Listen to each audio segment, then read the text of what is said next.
We're expecting Statistics South Africa to release the latest tourism figures, especially for the month of June today.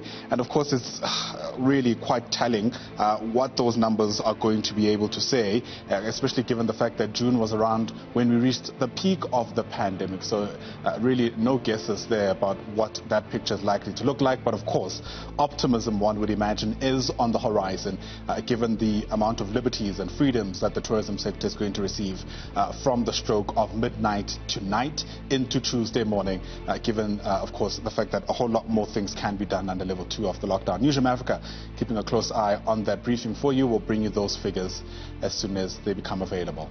Plus, we're expecting Ntuli, who we now know is in the running to become the next leader of the Democratic Alliance, which is currently the official opposition. We're expecting her to be giving us a briefing about her plans in the lead up to a vote for the next DA leader. We know that John Steenhuisen and John Moodley are also in the running for the top job. Now, what's important to note here is that Ntuli, according to our understanding, is actually against virtual voting in the lead up to that voting process, for lack of a better term, and has actually been quoted in some instances as wanting in-person voting as an alternative.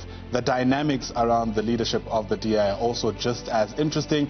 For one, we know that John Steenhuisen and Ntuli have their grounding in KZN, which means at least that constituency is already split. Many people feeling, though, that John Steenhuisen has gotten somewhat of a boost or an early start, given the fact that he's the current interim president of the Democratic Alliance. So many things to consider there, and that's why our senior political reporter, Ziyanda Ngcobo, is going to be on that story for us and breaking down those different dynamics, if you like, throughout the course of the day.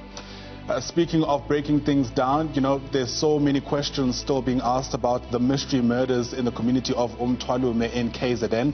We know Police Minister Bheki Cele had visited the area over the weekend, promising all kinds of things, but also instituting a mobile police station after widespread complaints of dysfunctionality at the Hiberdine police station, which is where we understand a lot of community members had actually reported some of these crimes. 2 people were taken in for questioning. We understand they're now been essentially arrested.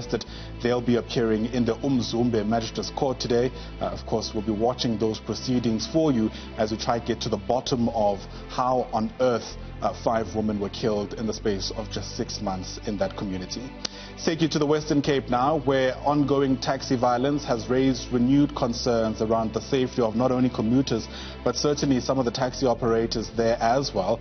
You remember on Friday, there was a shooting at the Bellville taxi rank, which has quite quickly become notorious in the Western Cape.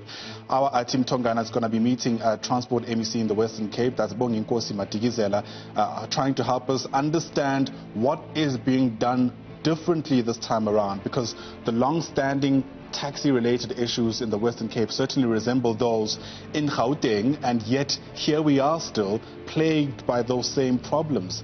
Atim Tongana on that story for us, asking those important questions about where we go from here. Another long-standing issue, of course, ironically, that also exists in the Western Cape as it does in Gauteng, is the issue around widespread land grabs. This has been really a sore thumb, if you like, for many people involved, and certainly also for the state itself. People accused of sweeping in on land that's earmarked sometimes for development of other projects and initiatives by the state. But again, this has also been around for quite some time, and given South Africa's history, we know that many people who do end up building homes in areas where they aren't necessarily meant to be there typically stay there for quite a long time. It's a difficult balancing act between trying to make sure that people are removed with dignity, but also making sure that law and order is adhered to in a country like ours. Just at Vleurhof, you'll remember, over the past few days, there have been really troubling scenes coming out of there. Let's give you more details on the story now. Gauteng officials are set to announce a detailed plan on how they'll deal with rampant land invasions across the province. Just last week, the Red Ants evicted hundreds of people who had illegally occupied RDB units in Roodepoort. Our Malungelo boy was on that story for us, and he joins us now live in our Newzroom Afrika studios in Johannesburg. Malu, again, you know, you've been at the cold face, so to speak, of what it looks like when people are forcefully removed from some places. Take us through those dynamics and why this is such an important issue to focus on. So here in Gauteng, Gauteng, for example, let's just talk about Gauteng alone. Here we continue to see, Ayanda, people invading not only open land, but also invading private land, private properties, and also houses that are owned by government. Now, when you speak to them, to the people that are invading land, or these units, they'll tell you that, one, we have been waiting for houses from government for a very long time. And two, some of the units that are being invaded by people have been empty for a long, long time. And they will say that we have actually not received any communique from government as to why these structures are vacant, considering the fact that in Gauteng alone, we're talking about a housing backlog of about 1 million. And so people will say, we need, we need roof over their head.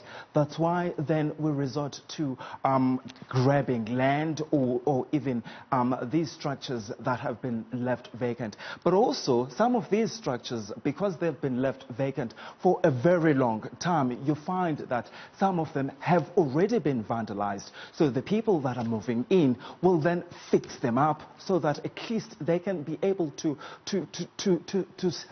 be habitable.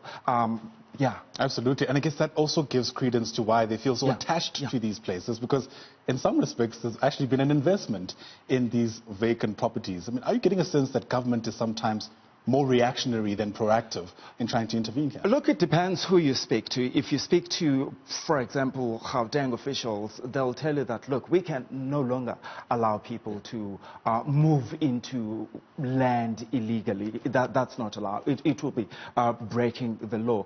But again, officials do admit, though, that there is a housing crisis, especially in cities like Johannesburg. Because, I mean, every year, in fact, they're saying that there's about 300,000 people that migrate to Gauteng alone. Bear in mind, though, those people will need housing, and there's already people that are currently on those housing waiting in that housing waiting list. But it also shows that, and some of the strategies that government has over the past few years, saying that we're implementing. They've been talking about the rapid land release, for example, here in Gauteng for a long, long time, where they would service land and provide that and allow people to build, their own structures. But it shows, though, that that strategy has not yet fully worked, because, I mean, you still find people, illegally occupying land because they need to put a roof over their head. But authorities here in Gauteng saying that, well, we cannot allow that to happen. People will have to wait. So one thing, though, that they need to come up with is how then do they deter people from invading land or these properties. So what we're expecting them to unveil to us, at least today, is a detailed plan on how to deal with this problem. Land invasion is a complex issue, because at times people pay money for, from people that sell land. In fact, one of the MECs here in Gauteng told me last week that there are syndicates that are operating here. There's people that are making money from land grabs in this province. So they need to deal with this problem as a matter of urgency. And I suppose, though, as we go to the 2021 elections, it's also going to be a political ball where these political parties and people will have to really come up with ways on how they deal with this issue. Absolutely.